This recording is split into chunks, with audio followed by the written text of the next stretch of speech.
Now I have the pleasure of, I guess, holding space, moderating something that actually came to me last year, which is a networking session, primarily for artists, arts organizations, but also I'm realizing could be organizations to organizations. So partnerships can develop from these conversations. The networking session is meant to provide basically information from organizations that are either working as art service organizations or presenting organizations or community-based organizations. And I'm going to invite the speakers that we have here to come into the interview. We have Monica Payne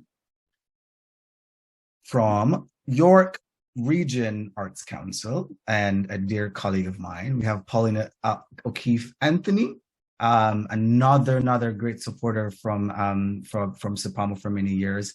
We have Michael Caldwell, who's also an artist, but also a producer, an administrator, and many things, who's in a new position he will explain about and talk about that organization. And we have Deb Maitland, who is from Ontario Presents. I must say that CPAMO was actually held and housed from Ontario Presents when it first started. So I'm really happy to have Deb here as we continue this journey as organizations. And finally, we also have Kaitlyn Patience, who's from Ontario Culture Days.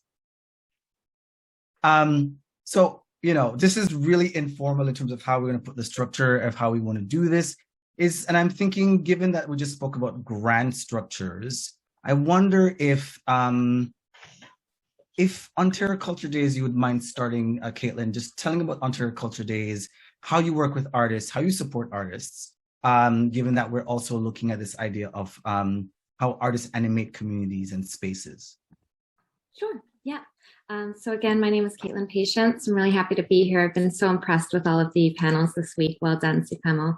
So I work for Ontario Culture Days as the Partnerships and Programs Manager, and we support artists in numerous ways, both directly and indirectly. Our main event is the Ontario Culture Days Festival, which is a 3-week festival which takes place at the end of September into October each year. And through that festival, we motivate and encourage and support organizers across the province to host their own free arts and culture activities. So last year there was about 1,000 free activities happening across Ontario and about 500 organizers in 86 municipalities. So the organizers we work with include municipalities, arts councils, libraries, museums, galleries, heritage houses. The list goes on, as well as individual artists.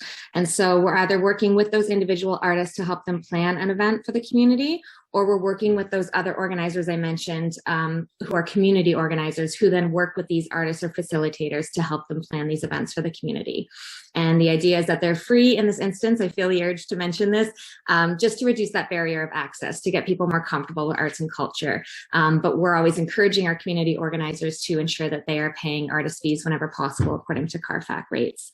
And then so in addition to sort of mobilizing that festival effort, we also have our own Ontario Culture Days programming. Our program is called Creatives in Residence, and we work with anywhere from about 8 to 12 artists each year. Generally speaking, it's an individual artist. Sometimes it's representative of a collective or a collaboration. And we encourage and work alongside these artists to commission new work that is community engaged. We're always looking for IBPOC artists, people of color who have a special or unique story to tell. We want them to be able to connect with their culture as well as enlighten others across Ontario. And these artists are often creating something, but then they're also presenting something. So it could be a workshop, an artist talk, a collaborative community artwork, but in some way, across the entire thread of Ontario Culture Days, there is a participatory element to get people involved. Thank you. And you're hitting some pointers that I love, this idea of access and idea of free. I think, as artists or arts organizations, we think that everything must be a charge, but I feel that through partnerships that you're speaking about, that things can be offered at a lower cost and or for free. Could you speak to me from a programming perspective about the importance of connecting communities with culture? Because we can focus on what it means to present something in a theater space, but I think the community animation through culture is such an important part of the work that you do. Could you just talk to me about that and give me some thoughts on that? Me as well? Yeah. Yes. So actually, culture is a really unique way that we present the arts, because so many cultures, how do I mean, this is obvious to all of us, so I'm saying something that's really clear, but so much of the arts is embedded into various cultures and histories and stories and heritage. And so we're often working with community groups, such as South Asian groups, Pakistani groups, etc., Caribbean groups, who are then presenting the dances, the visual arts of their culture. So it's kind of a way to make people more comfortable and get more familiar with cultures that they might not be familiar with through this accessible, exciting, inspiring avenue, if that makes sense. It does. Thank you so much. We'll come back to you with maybe another question. I feel, given we're talking about communities and culture, I must move to York Region Arts Council and Monica's role there, but also how she facilitates in communities and with artists. Well, thank you. Thank you for having me, Kevin, and hello to everyone. It's exciting to see Kaitlyn as well. We recently collaborated during Culture Days last year, so it's great to see you. So thank you for having me. As Kevin mentioned, so I'm the Director of Programming and Operations at York Region Arts Council. And for those of you who don't know much about our organization, I'd just like to share a little bit about that first. We are a region-wide, not-for-profit charitable arts organization, and we're focused on capacity building, creative placemaking, and community engagement in the support of artists, arts organizations, and creative entrepreneurs in all disciplines. We have been in existence for over 20 years. And for those who don't know much about York Region, we are made up of 9 municipalities, which includes Markham, Vaughan, Richmond Hill, Stouffville, Aurora, Georgina, East Gwillimbury, King Township, and Newmarket. So it's a lot of municipalities to engage. Our mission is to be the hub for a vital arts and culture and tourism scene in York Region by giving voice to diverse artists and cultural organizations in our community. We do this through advocacy, education, programming, and strategic partnerships. We offer a membership that provides an additional layer of access for opportunities to engage with other arts and cultural collaborators, as well as valuable resources to support artists in all their disciplines. As a non-for-profit, we are supported by Ontario Arts Council in part, and our programming is primarily funded on a project-to-project basis, and therefore our capacity for presenting varies from year to year depending on our resources. So last year, for instance, because of a lot of federal, provincial, and municipal COVID relief funding, we were able to engage 37 different events with over 400 participants. We were able to hire over 85 artists, and of those, 85 were from the IBPOC community, which was about 80% of the artists that we engaged last year. And part of that was the Dance Together Festival that was brought as part of Culture Days in Vaughan. And I do want to say you're also a runner-up for the Spotlight Award as a collaborative project. So thank you to those who voted for that. As well, we were engaged in public art installations, working with immigrant artist Sarah Farzani from Iran, who led a whole public engagement cultural piece, cultural public art piece, which was amazing, and many other activations such as that. So I could go on and on, but I will stop there. Our process is very organic and fluid, as you know, we are an arts service organization. Sometimes our projects are inspired by one of our YRAC members, sometimes from a municipality or a venue or event organizer, and it's also driven internally from our team. For instance, last year we had a program called the Local Pairing Program, which allowed events or venues to reach out to YRAC if they were looking for a specific need for an artist or activation that required the special skills that only artists can bring. And we would help facilitate those connections and try and bring people together in that way. The other offering we have that we're bringing back is our Entrepreneur Program, which is really to equip artists and creative entrepreneurs with a vital business skills for success. And it also serves as an opportunity for a hosting municipality to attract and strengthen the creative businesses' growth in entrepreneurial networks. So I'll give my plug at the end of the session of what we're offering coming up, but that's overall, that's a start. So thank you, Kevin. No, thank you. I'm going to pose a question to you. You spoke about partnerships, but you also speak about this cross-pollination of partnerships between artists and organizations. For your organization and what you do, what does that look like? What's involved in that? How long is the process? Is it just I come in and I'm like, I want to partner with you, and suddenly it happens next week? Or like, what is that the length of that process in time for a partnership between organizations or with artists to materialize? Thank you. So yeah, so because the organization, we've been in existence for 20 years, there are some partnerships that have, already started or have been in existence for a while. So for those type of relationships, sometimes it's not quite as long to, start a new project together, just because of familiarity with the 9 municipalities. But I would say, like, for instance, last year we collaborated with City of Markham. They wanted to bring a brand new grant program based around the Toronto Arts in the Parks program. So that's something that we don't really have in York Region yet. And Markham wanted to lead that. So that started out as, we're going to do this year and it's going to be great. Well, that turned into a 2.5-year kind of collaboration because, by the time we really got into the process and discovering what each organization was looking for and the proper way to the proper process for that. That took almost 2 years to come together. So it varies depending on the scope and scale of the projects. And some take 6 weeks. Like, oh, we need an artist to come in and play music in 3 weeks at our business event. It's like, great. Here's we can put your call out, connect some artists.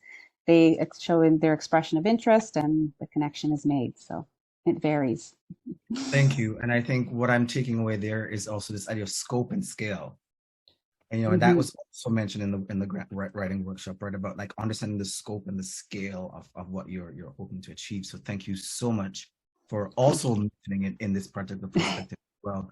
I'd like to jump to Paulina O'Keefe Anthony. And because I know you're also transitioning into a new role, I think it's, and again, the role you're transitioning into is about also an organization that actually supports artists and supports artists in a variety of ways. So they may arrive in space of like either workshopping, training, performance, to arrive in spaces like York Region and also in Culture Days. So I welcome. Thank you, Kevin, for having me again. I love all the CPAMO events, especially the gatherings. The gatherings are always great information, great speakers, great space holding. So I'm really excited to be here today. I'm representing Sketch Working Arts, and for those who don't know about Sketch, we are Toronto-based but support young people ages 16 to 29 from across Canada who are living on the margins or, facing barriers that have forced them towards the margins, kind of experience the transformative power of the arts and building their leadership and self-sufficiency in the arts, and of course, cultivating social and environmental change through the arts. So very social justice-based, arts-based kind of space. And the way that we kind of engage artists, I would say is in multiple pillars, as kind of Kevin mentioned. So we have folks who come into our space not even knowing that they're artists, and then kind of just engaging at that very base level. So supporting folks at their basic needs level, and then at the same time kind of engaging them in arts practices to see where they kind of want to land as a potential artist. We have programs that engage artists who are actually practicing at the emerging or mid-career stage. We do have a 9,000 square foot studio with multiple studios within there, including recording, culinary. We have a massive project studio, movement studio, and ceramic studio as well. So we have a multitude of opportunities for artists to come, not just to engage in opportunities, which we do have an entire program dedicated to connecting artists with different opportunities, whether that be through our corporate partners, community partners, and just partnering with Sketch in general to offer programming. But we do offer artists the opportunity to kind of build their practice either through our workshops and programs, or build their practice on their own through kind of like an independent studio time. We work with multiple partners on that. We rent our space. So I like to think of Sketch as a artistic hub, and there's different ways to kind of engage or connect with us in multiple avenues. I guess that's the way we kind of engage artists. We like to think of the artistic process for artists or folks who look at themselves as creatives, arts leaders, as a self kind of guiding journey. So wherever your self-guidance is guiding you in your artistic practice, you just connect to Sketch from that way, and we'll find the right path for you within Sketch and even connect you outside of Sketch. So yeah, we would do stuff like, now that I know Monica, connect with YRAC, or connect you with Culture Days, or connect you with Summer Works, and start getting artists to help them navigate the other spaces outside of Sketch that we want them to be connected to. So really building that network of a creative cultural community. Yeah. Come true with the creative cultural community, I'm afraid. Right? Like creative. So yes, and I have an unfair advantage of knowing the previous AD and like knowing you and all the work that you're bringing. But this idea, if you could talk some more to this piece for the artists there, or for organizations might want to work with you about guidance. So I think it's something that it's so rare to hear an organization talk about guiding another artist to something else. So could you, what's involved in this, in the guidance that you offer for artists through programming, and with, whether they're at the emerging stages or mid-career or professional, what is involved in that guidance on your end? Yeah, well, we feel like artists and creatives inherently understand what they want to do, and their final destination, or whatever the next destination, they are the ones who are driving the vehicle. We are just there being Siri. We're here to be the GPS. And so whatever opportunities, services, workshops, trainings that we can offer to kind of help steer that person into the direction that they want to go, that's kind of where we feel our role is. We feel like the creative community actually is mobilizing consistently with or without Sketch, and we are just there to service and be another vehicle to help folks get to where they want to get to. So if that means, you come into Sketch and you need space, like space is the thing that you need to, what you want to do in your artistic practice is just space you're needing to kind of create or workshop. We have the space. Maybe you need mentorship. You have an idea, you're starting to move on the project, but you really need to connect with more established artists that can kind of guide you into the next steps. We have that.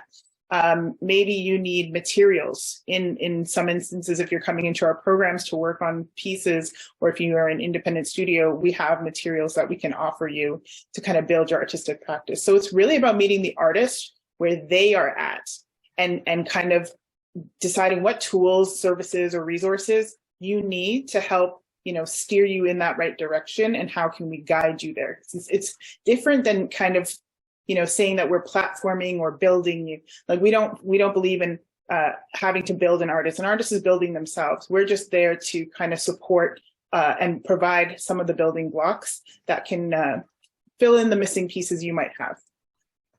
Thank you. And some of those missing pieces may also be, I'm a mid-career artist. I'm not clearly, but I'm a mid-career artist, and I now have a space of like, you've helped me with developing a work, and I want to get that work presented or seen somewhere, and you would then connect me to Michael Caldwell.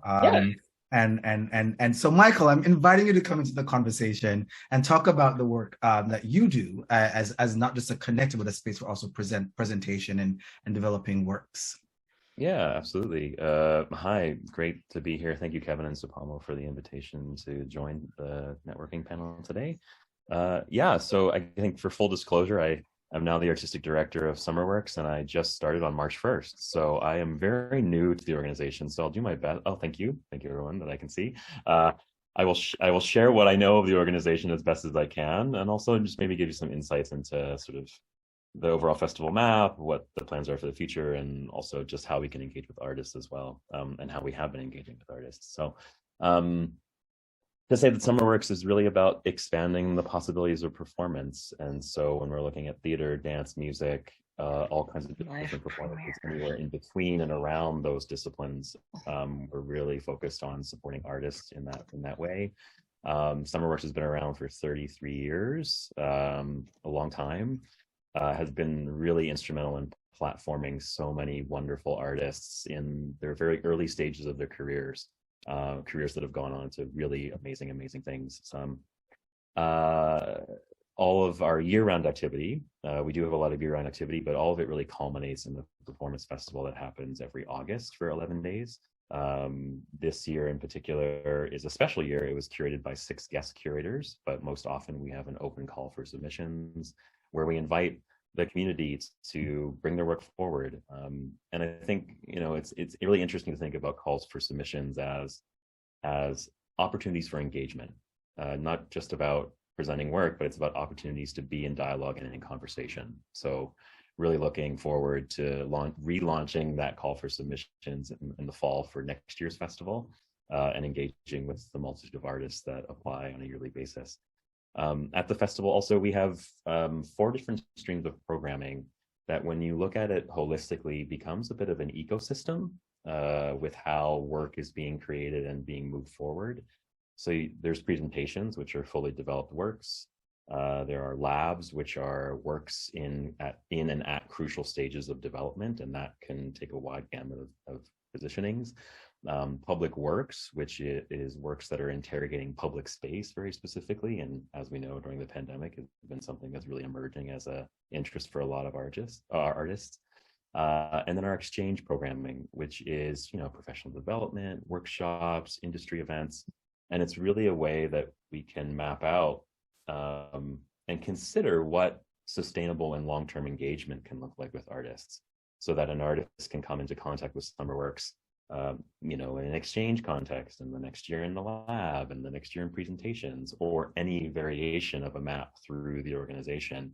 Sort of our way to address, anyway, I'm getting into really big topics, but addressing as a presenter, we really want to step away from that parachute model of programming where we're just bringing people in to perform and then they travel the next day. They don't have a connection with community, with the local artists. And I think trying to address that as much as we can inside of what SummerWorks offers and how we look towards the future of what we're working on. Yeah, I'll stop there. Thanks. And I think a follow-up question, Michael, would be, as an artist myself, I know there are mandates, right? There are curatorial mandates. How do you speak? How do you support artists to understand? You mentioned that, again, the long-term development from maybe access in networking event. How do you begin to, as an organization, allow your mandates to mean something? And I'm not saying specific SummerWorks, because I know you also have a large producing background, but how important are those mandates that organizations have, whether it be outreach or community, for artists and arts organizations to understand those things?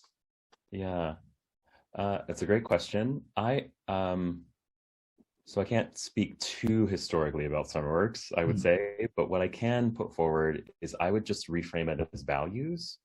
And I would just ensure, or at least how I approach the work that I do, just ensuring that, first of all, the values are very clear in what we have internally, and that we're communicating those values in all of the different kind of conversations that we're having, whether that's through different partners, whether that's directly to artists, whether that's sponsorship and funding conversations, that the values, alignment of values and the real clear articulation of that is very important. So I would just sort of put that forward as a response. Thank you. And I think that values may also mean something for the artists or organizations to understand their own values and how to put that forward when speaking to organizations as well. So thank you. Last but not least is Deborah Maitland, and I'm coming to you last, of course, because now there's a show that's been presented at SummerWorks and we hear of Ontario Presents, and we're like, well, what do you do in the big scheme of things? I have ideas, and I've been presented by SummerWorks, and I want to know what's next. Like, what, you know, it says Ontario, so I'm curious about what, you know, what you can offer to us in the conversation around the work that Ontario Presents also do as well. Yeah, absolutely. Hello, everyone, and thank you so much for inviting me to be here. I'm very excited. And I'll jump right in. So my name is Maitland, and I am a programs associate at Ontario Presents. I'm also the block booking coordinator for Young Audience Work specifically. Ontario Presents, or OP as we sometimes call ourselves, is a provincial art service organization. It's a network of performing arts and touring presenting organizations that work together to facilitate equitable distribution of live, diverse performing arts across Ontario. So one of the main things that Ontario Presents is known for is block booking, or the coordination of tours across Ontario. We've been assisting our presenter members with block booking tours for more than 20 years, way more than I have been, even here in Canada. It's a presenter-driven activity, so the way that we serve artists is more indirect. We do have some programs for artists specifically, but in terms of the block booking program, it's guided by the presenters and what they need. So I'm there to streamline the actual block booking process. I don't decide who tours or which artists get to play in which venue, but I just take the expressed interest of the presenters or the venue programmers, and I make those things happen. One of our main ways of getting artists and presenters and agents connected is through our annual showcasing conference called Ontario Contact, or Contact on Tour, which is an Ontario-based showcasing conference for, like I said, agents, managers, artists, representatives to come together and network and see the artists showcase or pitch the work that they want to tour across Ontario. Right now, the showcasing conference has been put on hiatus. The board is really trying to reimagine how we could best serve the province and the sector, and not just, you know, the members that we are usually serving, but how do we make it more inclusive? How do we get more people involved, and how do we meet them where they are? Because it's not just about the larger venues in Toronto or in the GTA, it's about the entire province. So this year, as a sort of buffer event until we get that great idea, we do have a virtual networking series coming up, which will be announced shortly. It's going to be in 3 phases, one of which will be an artist showcase session. I'll be happy to share more about that later if folks are interested. We also have artist spotlights that are featured on our website, newsletters, social media as well. And we have a couple other programs that really foster co-creation and collaboration between artists and presenters in their communities, and how they could make work that's actually reflective of, you know, the daily life of these groups that, you know, sometimes are starved for arts, and marginalized communities as well. So I'll stop there for now. Thank you. Oh no, I love the accent, man. I'm gonna guess, because this is CPAMO's thing. I'm gonna guess. I'm not worry about it. So about the formality, no, it don't exist right here. It sounds Grenadian. No. I'm glad you didn't. It's definitely Eastern Caribbean. So is Lucia. No. Which island are you from? Trinidad. It's Trinidad? Yeah. Oh wow. I should have guessed that, but I never did, because the tonality sounds a little bit different. But I come to Trinidad. Julia Kito, who is a program associate, has put a heart on her thing, and so does Paulina. I'm not quite sure why. Where's the Jamaicans in it? Why? No, what's going on here? No, I'm only kidding. But thank you for that. I have a follow-up question for you, which is can you give us some ideas to what artists may need to think about before they pitch? Mm-hmm. That's a really good question. And I think one of the most important things is, are you ready to tour? And if you actually know what touring means, because sometimes we like the idea and we think it's such a great thing. Oh, I'll go to this venue and that venue. But something even as simple as if there's a group or a band of individuals who have to go on tour, it means traveling long distances in a cramped car with these people who you may or may not know very well. So are you ready to do that? And a lot of times as well, as a touring artist, you have to be self-sufficient. So is that something that you're able to do, or do you like the glitz and the glam of it? Do you prefer to go to one venue and, just do things that way, or do you like more intimate settings? So I think that's one really crucial part of it. And that's what I'll leave you with for now. Thank you. And I think you also, I'm hearing and you're hitting on something really beautiful about different size and venues, so really thinking for an artist and organization to think about their capacity. Can they work in a 100-seat venue or 200-seat or 1,000-seat venue? Because it implicates, as you guys are both presenters, programmers, and so it implicates a lot of things. And I think sometimes as artists we don't think about those things. So thank you for also mentioning that as well. I'm going to open it up. I have a question that I wrote here. And it's and I could toss it out to whomever. You could, we could do the dance and the whatever we need to do to make it happen is quite fine. What do artists / organizations need to know before approaching your organizations? Are there any things they need to know? And that could be around, how are they working? What what do they need to know? Because I think as an artist myself, and I call that privilege, sometimes we go for what we want to present, what we want, the opportunity, but we may not know enough about the organization. And instead of, not sort of wasting time, but instead of not doing that networking there, maybe it's best fit doing it with another organization at this point in time. So what do artists and organizations need to know about reaching out to your organization? Yes, Kaitlyn, jump in. So artists reaching out to our organization, although I was very struck by, I believe it was what Paulina said from Sketch about letting the artist sort of do their thing and grow. Artists who reach out to our organization, we are looking for, with their proposal, some projection of growth. We want to see that this proposal will have an effect on the way their career or their work is, develops into the future and isn't sort of just like a stagnant thing. We're also looking for people who want to do new work and who want to contribute to the discourse that's happening at the current time.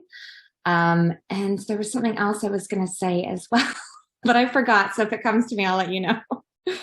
No problem. We can always come back. Anybody else? Yeah, I'll just jump in on the other side of the spectrum, which is what I love about Sketch is actually you don't need to know anything and you don't need anything. What we need you to do is just bring yourself and be yourself. And that is the purpose of Sketch, to help you navigate where you want to go. You might have an idea, you might not have an idea. You might come to Sketch and not even know you're a secret artist. And I think that's the magic of Sketch, that again, allowing the person to drive their own car and just kind of building in the pieces of self-discovery along the way. And that's kind of what I love about Sketch. You actually don't need to come with any sense of idea around your artistry, but you will certainly leave with a good sense of your artistry once you're done. I thought of it, but I do feel weird following Paulina because she's giving artists so much freedom. What I was going to say, though, is that each organization does have a different mandate. And I think it is important for artists to have an understanding of the organization that they are approaching.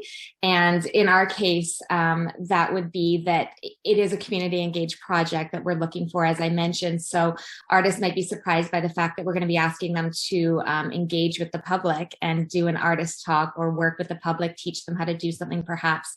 So that's what we're looking for. And we want our artists to be prepared to do that, even if it is a new experience for them. And I think, and I think it's, yes, Michael, I'll come to you. I see your hand. I'll come to you 1 second. I think that's the beauty of it, right?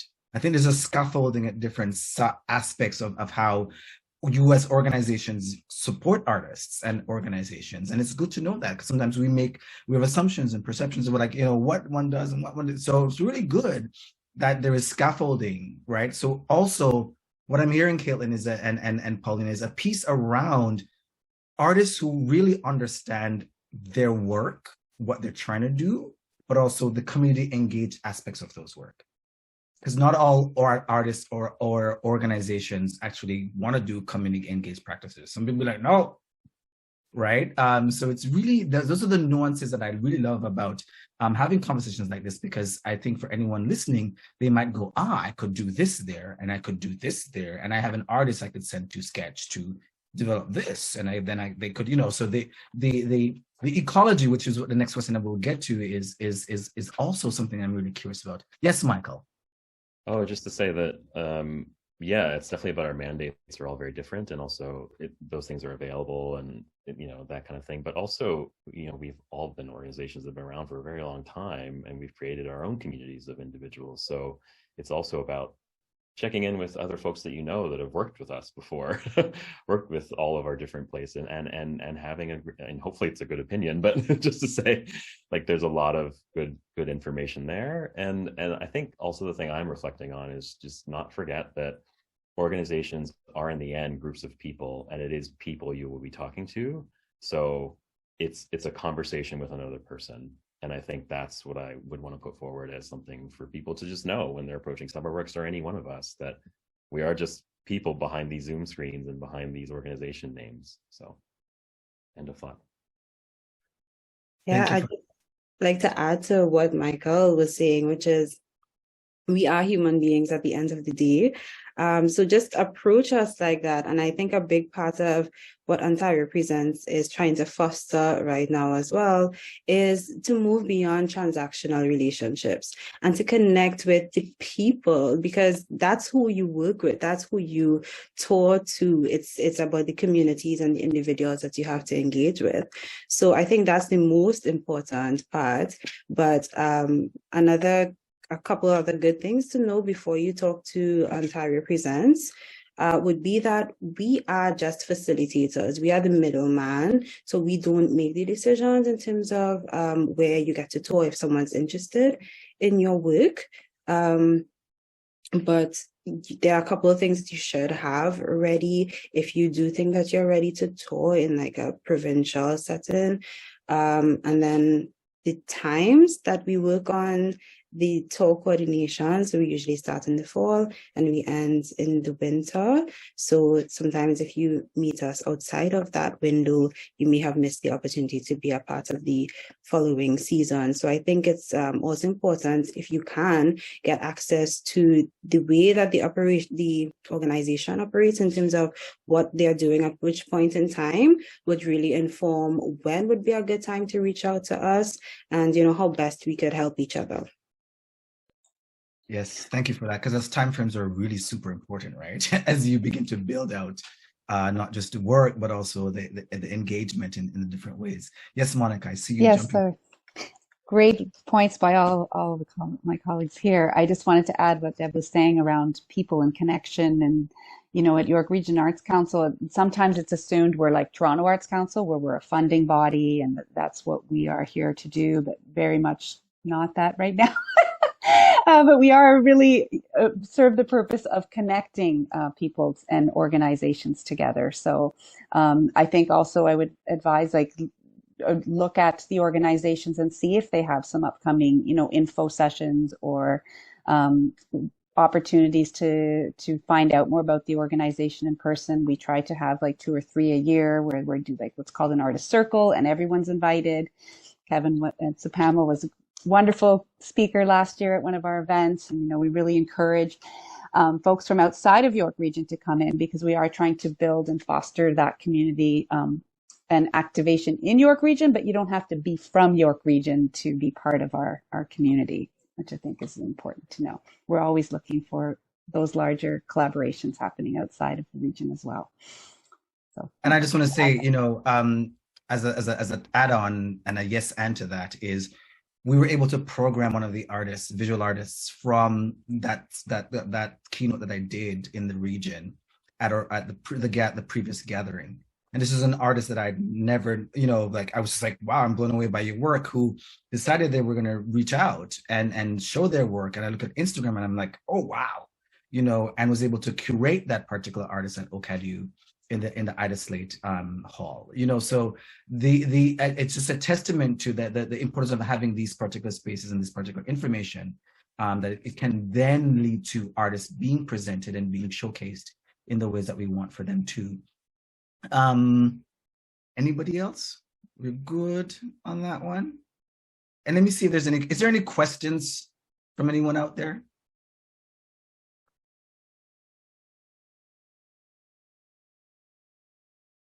No questions. I have another question. And it's about your city-based organizations, your local, your provincial, you're working in many capacities. What are you noticing right now within the sector from your particular standpoint as organizations that could benefit artists and arts organizations? Or what are some of the things you're like, wow, I've been noticing this, I've been thinking about this, et cetera, et cetera. Because I think it's really important as organizations that you're also having a different pulse on the sector, separate from the artists working. Yes, Kaitlyn. I'm such a keener. Two things that we're noticing. I speak to a lot of partners, and to clarify, we work with organizations big and small all across Ontario, from rural to very, very urban. And one thing that I'm noticing, especially along like mid-level municipalities, is that they're all putting together municipal culture plans or reassessing municipal culture plans. And I'm very excited about this, because it means that these municipalities are now going to have a mandate that they basically have arts and culture on a continual annual basis. And this can span from public arts to events, all types of things. And so I think we're going to see a lot more opportunities coming out, which feels very hopeful to me. One other small but very important thing that we're noticing is that we're seeing more small towns and rural communities warm up and try to get familiar with the idea of facilitating and welcoming IBPOC audiences. I think they don't exactly know how to go about it yet, because they don't have the connections. So I think we need to continue reaching out to them and connecting them with people that they might not be familiar with. Thank you. I'm going to take a question. I see a raised hand from Angela's son, and then we'll come back. And I see as well the other. Angela. Hi, thanks so much, Kevin. So I am both an arts administrator as well as a freelance artist, and I recognize some wonderful folks on the panel. Hi. I have a question in regards to, because we talked a lot about how can IBPOC artists access resources. And I both identify as an artist of color, but also as a disabled artist. And to be frank, a lot of application processes and I guess the sort of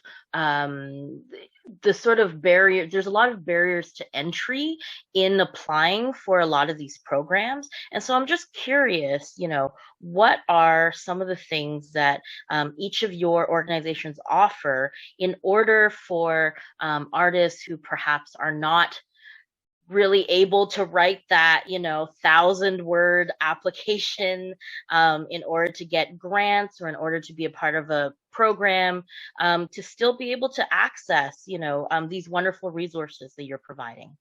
Thanks. Takers? Yeah, I can start. Okay. At Sketch, we've definitely been looking very intentionally around access and accessibility in the way that folks can access Sketch.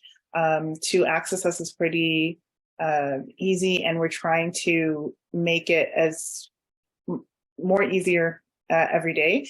Right now, to register for our programs, you can just email folks to get registered.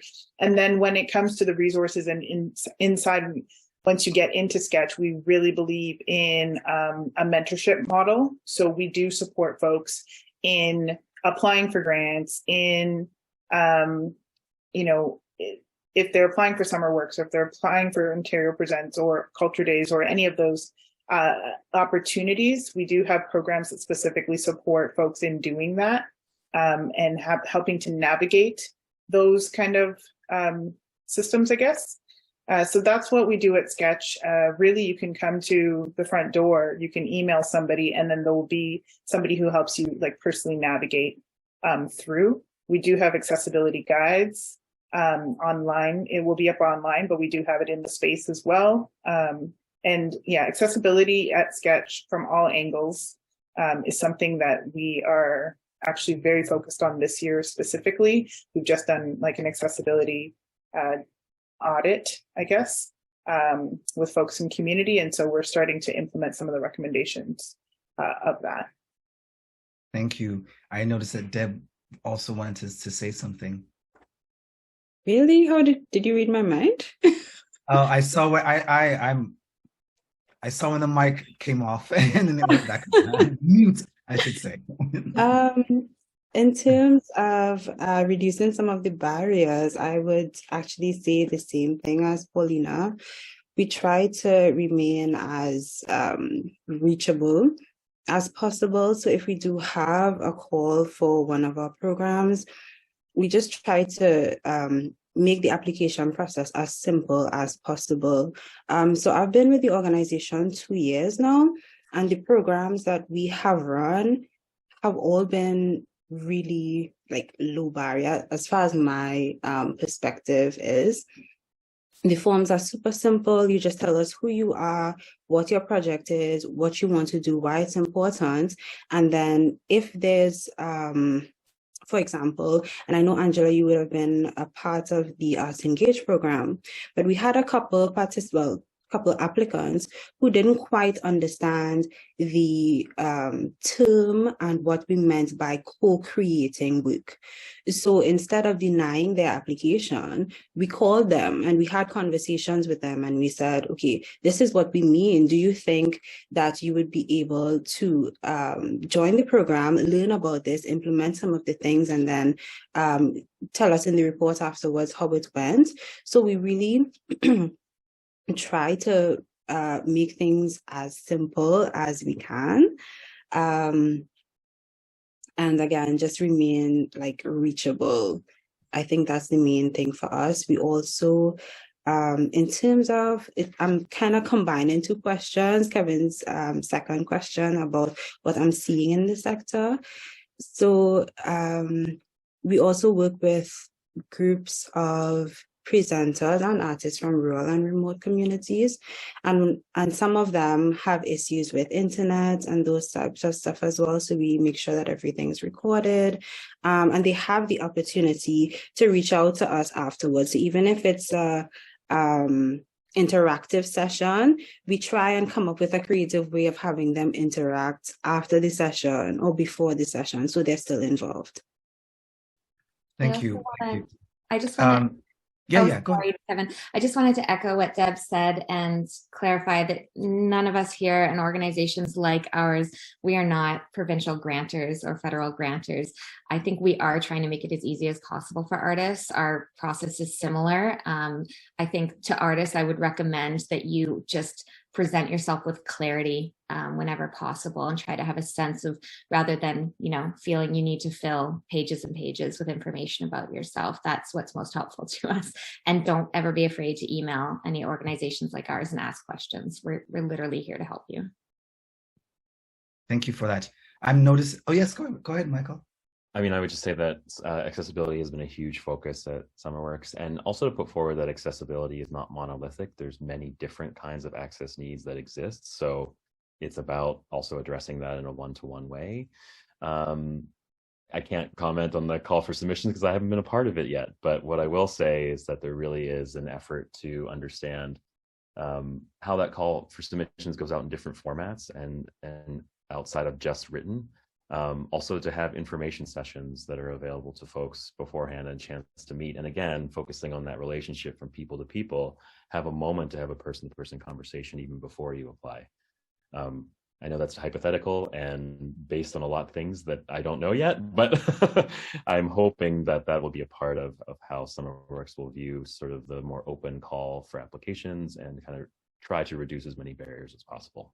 And And I want to honor that acknowledgement of the need to make sure that we're being as open to and supporting, and also the conversation that coming in about artists also and organizations, depending on their needs, being able to communicate that in the sort of networking process. Because sometimes, again, it's a thing that we sometimes forget, right? What are your sort of accessibility needs? Depending on the work that you do as an artist or an arts organization. So thank you for that. 2 questions. The first one is in the chat. It's from Naveen, and it's just curious about what are some of the ways organizations such as the ones on the panel can work together to support artists? In brackets, give our different but aligned missions, given our different but aligned missions, especially around the Black, Indigenous, people of color, racialized, marginalized spectrums artists that are pushed to the margin. I'll take at this point one thought on that, and then I'll open it up for Abby Manju to come in and also ask a question, if you have any thoughts, ideas on that. So in other words, I think it's also leading. At the end of this particular panel, he's suggesting we need to get together and figure out how you are all going to partner. But I do understand that Ontario Culture Days and York Region is in a partnership and has been in many ways. So maybe Kaitlyn, if you want to also. Yeah, my position is it's half partnerships, and I don't think we could operate without them. To anyone listening, to anyone here, reach out to us. It's how we accomplish anything, by just getting together and having a conversation and figuring out how we can best support artists. And that includes with our Creatives in Residence program, because we need to find spaces for them to present. We need to find media to spread their message. We need to find supplies for them to use. And we also have our regional festival hub program, where we're working with partners in, anywhere from 13 to 20 communities across the province. And that can't happen without those partnerships as well. So it's even just starting the conversation is super, super important, and we are here for it. Thank you. Abby Manju, it's up to you. Yeah, so just I wanted to also point out another block that I've been facing as an artist, and I wanted to know your thoughts. So I've been in Canada since past 5 years, but my status is still, I recently graduated, so it's still just student, and I will be like a work permit holder soon.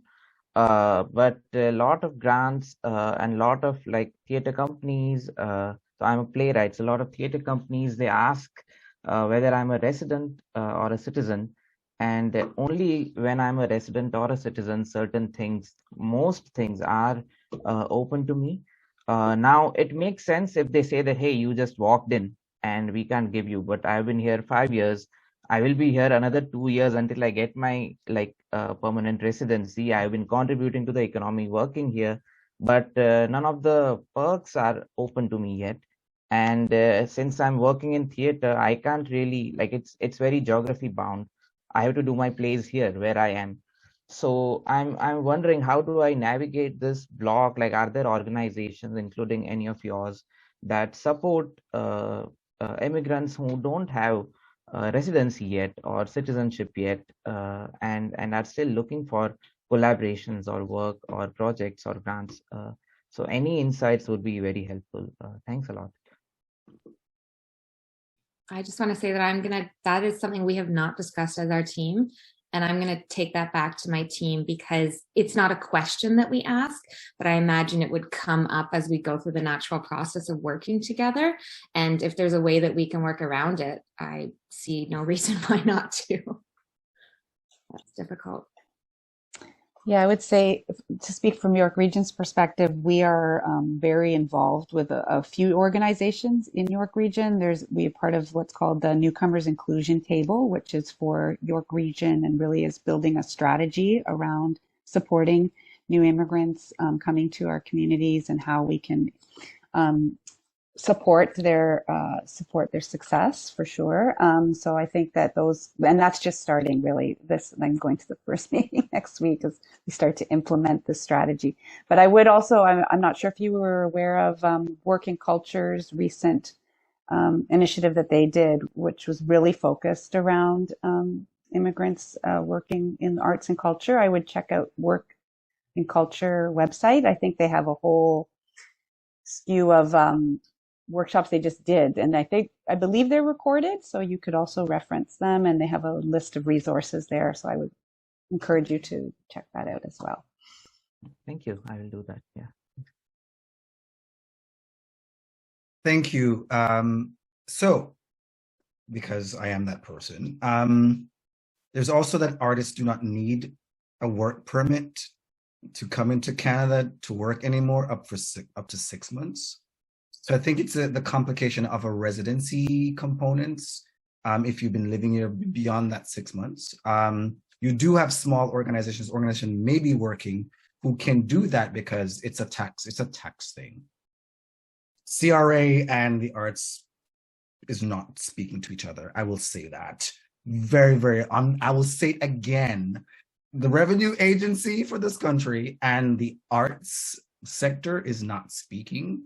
And but as an organization that I do lead, Cachet Dance, I've had artists come to perform and get paid and leave in 6 months, right? Because I have a grant to fill and a project to fill that may have artists, both Canadian artists and American artists, going in and out. So there are opportunities and possibilities, and I think Paulina has also dropped in the chat about the Toronto Arts Council, and there is now the stuff on Working Culture. I think the main component there is organizations are sometimes unfamiliar with that particular law that was passed. And I think there are many persons, including Kate Cornell and I, who through CDA and did the whole thing in the dance sector in particular. Not quite sure what it is for visual artists, but it does exist. And there is that caveat I want to just put out there for persons who are thinking about it. I'm mindful we're at 3 minutes, and I'm mindful that Michael has to leave. So I want to just open it up for Michael to, in case we go over at the 2 minute mark, to just give some final thoughts on this idea of networking, but also the support for artists from his particular organizational perspective. Yeah, great. I think ultimately, we're all here because we want to support artists. That's the reason why we're all here today in many ways. So, and I think when we talk about partnerships, and we talk about relationships, and we talk about engagements, it's, for me, at least at SummerWorks, the question is always around how do we best support those artists, and how can we offer more support to those artists? So I think all the partnership conversations, all the conversations about newcomers to Canada as well, this is part of the fabric of how we're operating at SummerWorks. And I would just say, email addresses are on websites for a reason. Reach out, send an email. We may not be able to get back right away, but there's always going to be something that starts through sending emails, and that's why we have them there. So please do reach out to SummerWorks, and yeah, thank you. Thank you, Michael. Yes, any final thoughts from anyone else that has been a speaker? Sure, I'll go. My final thoughts are, first of all, thank you, Kevin, for creating this space, because I think these are the spaces that we actually need more often to kind of take us from this insular, like working head down in our own organizations. You know, we're all working really hard to kind of support artists in the way that we can support them. But then it's really nice to put your head up and just see this whole larger network and say, oh, where can I connect? And to make the work that I'm doing actually even stronger. You know, where from our side, it's kind of like, where can I connect out to the other folks on this panel? And from other folks on the panel is, you know, if you have a artist who's not quite ready to present or to run something at Ontario Culture Days, where can you see Sketch supporting that artist, or sending that artist to Sketch to support them to get ready to come back to you in a more ready place. So I think what's really integral is creating more of these spaces where we lift our heads up and see each other in the sector, right? And then that way we can actually integrate a real and foster a real, like I said, creative cultural network that we tap into intentionally. Not just when we have a grant project to do and we have to look out for a partner now, but like in making intentional time to put our heads up and see each other, get coffee, talk about what's going on, and then talk about, you know, potential collaboration, whether it's something that can happen immediately or something really down the road that might happen. But just intentionally build, you know, fostering and stewarding these relationships. I think that's really important. And your CPAMO is definitely excellent at creating those spaces for us to do that. Thank you. Anyone else? I said, I don't know. That was pretty good. Maybe we should leave it there. I do. I was going to be like, mic drop. You guys are so funny.